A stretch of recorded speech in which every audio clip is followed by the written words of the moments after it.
Ka District Election Officer Karibhoi District kumsi benta ban penselori pai ba ban penrung kerteng hake electoral roll ya ki baladap khatpas nem saneng nak benta ban yo e ka voters ID lan ka epic card men haka shitarik na weng arajar arpuai kala penlong ya ka puram pensai pensungu thu halo kani ka jingthmu ha kani ka si laplai pai ba ru ya ka draft roll jongka electoral roll bat lapun kup borom ru ya laingut ki khun samla ka themri bhoi ki bade ki district election icon u samla Anthony CM u bade u professional MMA fighter ka samla kentiulin mau pnyang ka bade ka wei ni kinong ruai ba pauna ma ka jala bat u samla yashan dakhar u bala job teng ha ka marathon ka Meghalaya 2017 inclusive Shillong run but u bade ru unong up goal ka Meghalaya Blind Football Association. Kani ka polo kade kamde taman kendung gerdeng kade for bumi revision mo dan revision ka mat gon purpose tentang kalang ba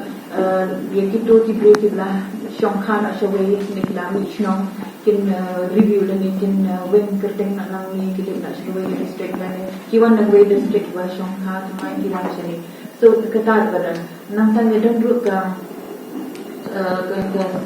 we ba yang kalau ba lada dan kino ki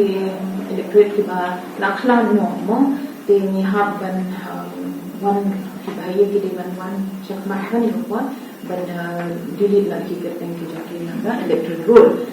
kami tadi ban clean up mo so that we have a healthy electoral roll and also an active one babar ki voters ki active voters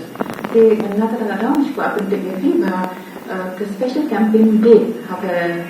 region November day, November, but after today, John November, Haki polling station. They can even day lang lang taki political party bikin nation kia, ban wat lem, pensiun lem, ya ki na ki bela.